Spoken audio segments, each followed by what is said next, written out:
Fala galera, Dizascope, estamos de volta aqui para o nosso quadro Você Entendeu Errado. E hoje, cara, nós vamos falar desse tema, uma frase que a gente sempre falou, a gente sempre ouviu: fugir da aparência do mal. Fuja da aparência do mal.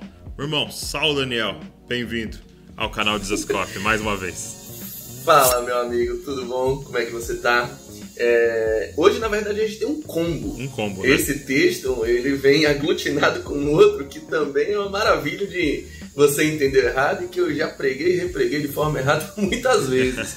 Então eu vou fazendo a minha culpa, já compartilhando aqui esse entendimento, porque esse texto, você mencionou, ele está em 1 Tessalonicenses, capítulo 5, no verso 22. Que muitas bíblias traduzem como fujam, abstenham-se da aparência do mal. Okay. Qual é normalmente a utilização mais que a gente vê sendo aplicada? Mais comum. O velho exemplo de um irmão que dá carona a uma irmã sozinha. Sim. Olha, não vão sozinhos, fujam da aparência do mal. Ou você que anda com aqueles amigos que às vezes gostam de uma farra, tem uma má fama. Tem uma má fama, você não anda com essa pessoa, você sabe que fuja da aparência do mal. Porque a pessoa sempre vai falar, né? Não, mas eu não estou fazendo nada. Mas fuja da aparência do mal. Fuja da aparência do mal, exatamente. E desde já, a gente tem que deixar, porque eu sei que vai encher os comentários, mas tem que fugir da aparência do mal mesmo e tal.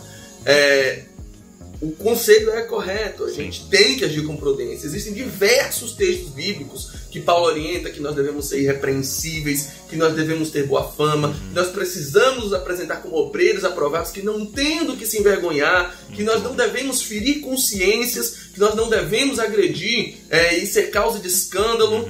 Paulo diz assim, se comer carne, que é uma coisa simples, vai ferir a consciência do irmão, eu prefiro ficar sem comer carne por resto da minha vida. Que é mais importante, meu irmão, do que a carne. Exatamente. Essa maturidade, e desde Cristo ele traz essa ideia, se o teu olho, se a tua mão te faz escandalizar, arranca fora.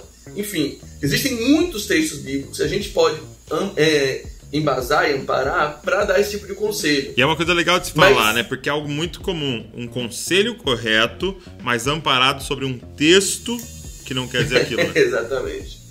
Porque ao mesmo tempo que você usa esse texto fora de contexto, fuja da aparência do mal, você deixa de aplicar ele num contexto que é muito importante. Vamos resgatar aqui qual é. Okay. Quando Paulo fala isso, antes ele fala de um outro texto que eu quero comentar também, que também é muito aplicado fora de contexto.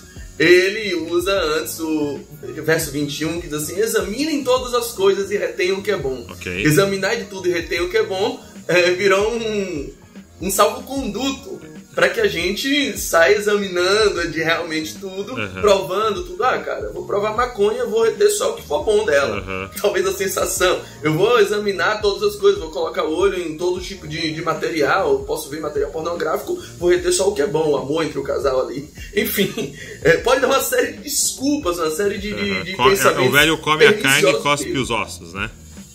Exatamente. Aí você põe tudo que tiver na frente na boca. Não, a gente não está simplesmente autorizado a sair consumindo tudo com a falaciosa ideia de que existe alguma coisa boa ali para se reter. Não é isso que Paulo está dizendo. Qual é o contexto que Paulo está usando isso? Leia os 2 versículos anteriores. Paulo, desde o 19, ele fala assim: não apaguem o espírito, não extingam o espírito. E aí, se quiser saber mais sobre isso, vai lá no livro do Fábio Coelho, Não Apagueis o Espírito. É um livro muito bom, baseado nesse verso, que fala de um contexto muito legal e fala bem sobre profecias. Ele vai falando: não apaguem o Espírito, não extingam o Espírito Santo, não desprezem as profecias. E aí ele puxa esses 2 versículos. Qual é o contexto que Paulo está falando? A análise e o julgamento das profecias dentro da igreja. Criou-se um imaginário dentro dos ambientes, sobretudo dos ambientes pentecostais, de que profecias não podem ser julgadas, de que você não pode questionar um dom espiritual, de que você não pode perguntar: não, esse dom, qual é a procedência dele? Quem foi a pessoa que teve o dom? Qual era o contexto disso? Isso veio de fato do Senhor? Não.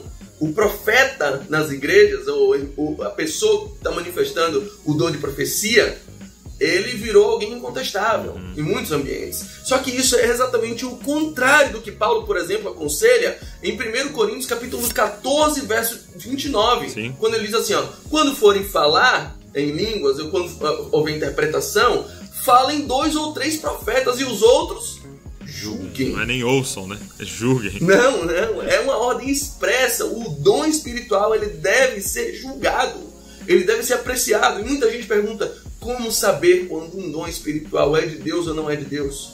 O primeiro filtro é evidentemente místico. É um outro dom espiritual, uma outra capacitação sobrenatural que Deus dá, chamado o dom de discernimento de espíritos. Paulo fala isso em 1 Coríntios capítulo 12. Um dos dons que o Espírito Santo concede à igreja é o dom de discernimento de espíritos. É a capacidade de absorver e de discernir aquilo que está vindo do Espírito Santo, e inclusive discernir de qual espírito provém aquela palavra. A gente tem essa habilitação mística dada pelo Espírito Santo, é um poder sobrenatural dado à igreja. E o segundo filtro é exatamente esse que a gente despreza. Paulo dá 2 filtros aqui aos Tessalonicenses. Primeiro, quando você ouvir uma profecia, quando você ouvir um dom espiritual, uma palavra de conhecimento, seja o que for, não despreze, mas examine tudo, retenha o que for bom. Muitas vezes o dom ele é parcialmente correto, em algum momento um irmão aplicou a interpretação em que aquela parte você já viu, examinei. O próprio Fábio fala algo muito legal no livro, Não Apagueis o Espírito, que é esses 2 extremos, né?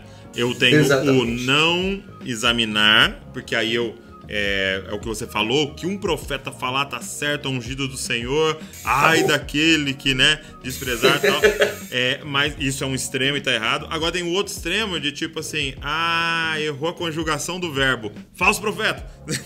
E ele fala, não, retenha o que é bom. A pedreira lança fora do arraial. Exato, retenha o que é bom. Ele pode ter errado, mas aqui tem algo correto e ele tá mandando você reter isso. Então é algo muito instrutivo para nós. E o segundo exemplo, e o segundo filtro que ele dá é: fujam de toda a forma de mal. Fujam da aparência do mal. Ou seja, compare a essência dessa profecia, desse dom manifestado, com, por exemplo, a doutrina dos apóstolos, os ensinamentos de Jesus. Hoje temos um filtro completo que é a palavra. Um dom, uma profecia, uma palavra de conhecimento que está em desacordo com a palavra, ele pode vir de qualquer outro espírito, menos do Espírito de Deus. Paulo já diz, olha, se tem um anjo dizendo...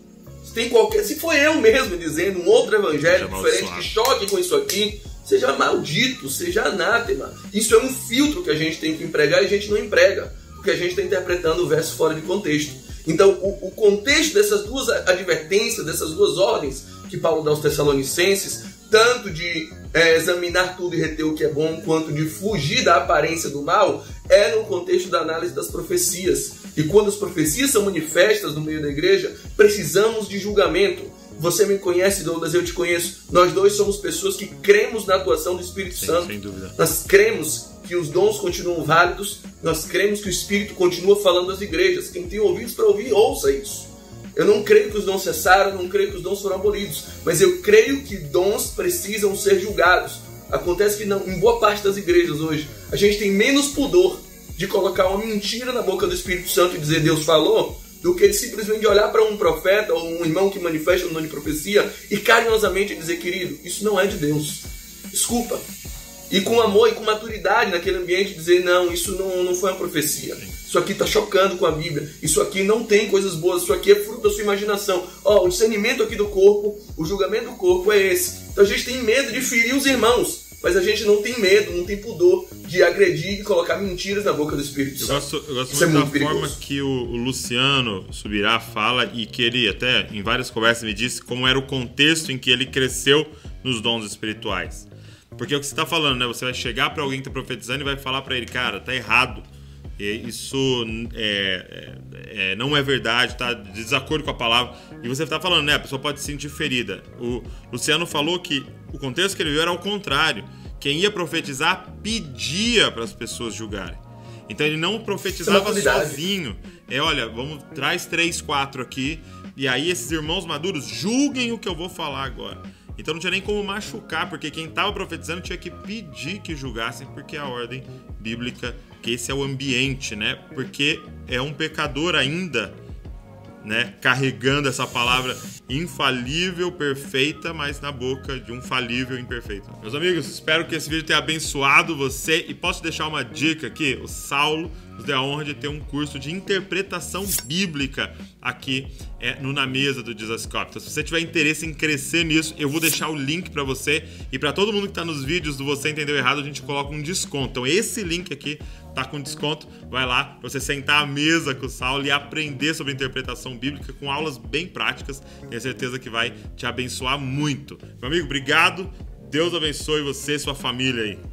Um beijo no coração. Sempre um privilégio e sacerdócio do Você Entendeu Errado aqui no Brasil. Um beijo e até mais. Beijo sua família. Se você curtiu, pega esse link, manda pra todo mundo, marca a gente aí nas redes sociais, marca o Saulo, segue o Saulo lá pra você ter ainda mais conteúdos. E também eu quero te pedir, deixa um comentário aqui, curte esse vídeo e se inscreve no canal. Quando você faz essas coisas, o YouTube entende, esse canal, esse conteúdo é relevante e ele começa a distribuir pra muito mais gente e assim a gente espalha a verdade do Evangelho. Deus abençoe você e não se esqueça, você é uma cópia de Jesus. Valeu!